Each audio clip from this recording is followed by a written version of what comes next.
Okay, the question for the night: can an illness be good? Not usually.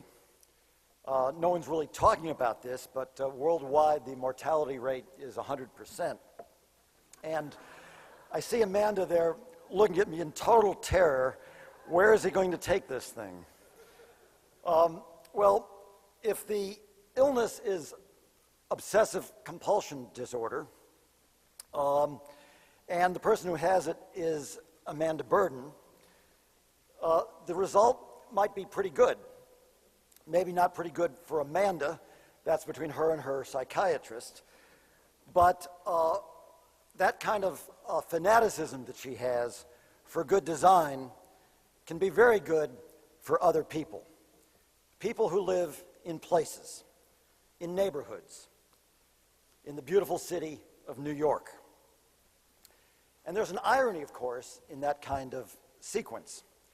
When people like or really love where they live, where they work, because their environment is aesthetic, it's well proportioned, it's harmonious, it's in fact pleasing, they are, in a word, happier. Their mental health is improved. Now, make no mistake, Amanda doesn't make everyone happier. For instance, her staff. You remember, Amanda's crazy, and she drives everyone else crazy. She's driven and drives people nuts. Her staff, she demands the highest performance from them 24/7, the highest excellence, and she's relentless about it. Architects. Is there anyone here tonight who is an architect? She insists that architects not only do their best work, but do very often new work, that they press the physical boundaries of possibility, that they go beyond themselves, beyond what they thought they were capable of doing, and do things that are actually new, that hadn't been thought of before. And of course, she makes developers completely crazy. She not only insists that they get it right, but that they get it exactly right. And this is something that they're not all used to when they first encounter her. But it has to be just so with Amanda, because the decision is made in the moment, and the result is forever.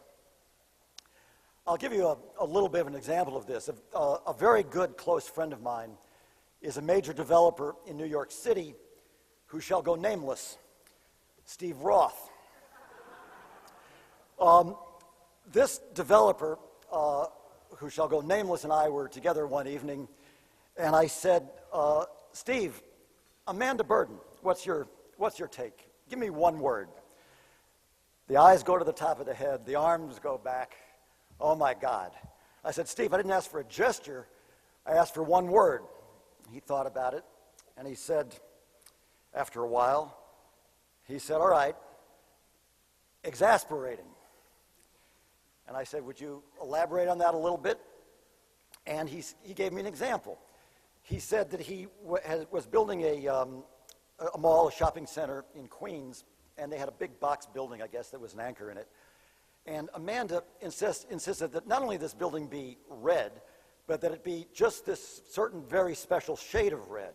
And it took them God knows how many conversations and man hours and Sturm und Drang to finally get the thing exactly right.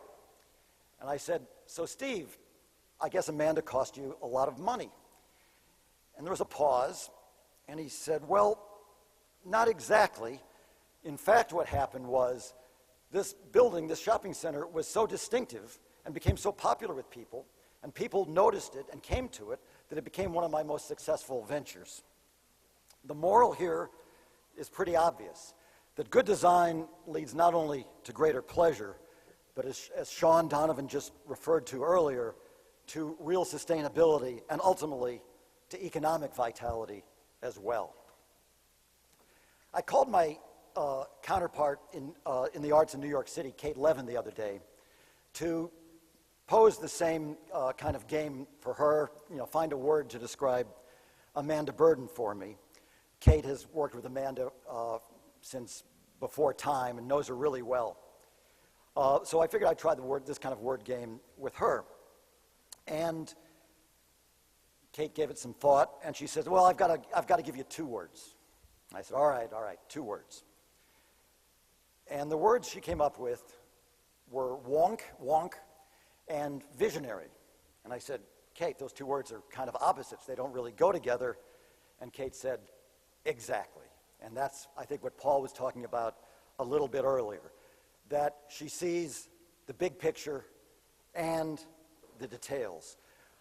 Kate was saying, take a section of a map of any neighborhood in Brooklyn. Amanda has a demographer who works in her office. And whatever the neighborhood is, Amanda will know it, and she will tell you what was going on in that neighborhood 40 years ago, what people were eating, what their quality of life was, how they related to each other, what their ethnic makeup was, their economic makeup. And at the same moment, she will know what that neighborhood is going to be like or should be like 40 years from now. And she'll have a vision of what it can be and what it should be. That's an exceptional person who can have that breadth of commitment. And really it starts with the curiosity, with the interest. And Amanda has that totally. She is really, for lack of a better expression now, the poster girl for a term we've been hearing all night, which is creative placemaking. And it's something that we at the NEA have really made our agenda and are going to continue to work in that in the future. Amanda, if there's a hall of fame for creative placemakers, Amanda would be the charter member. So what do we have here? Who are we honoring tonight? An obsessive, exasperating, visionary, placemaking wonk. I would like to add, in a personal way, 1 word to that list.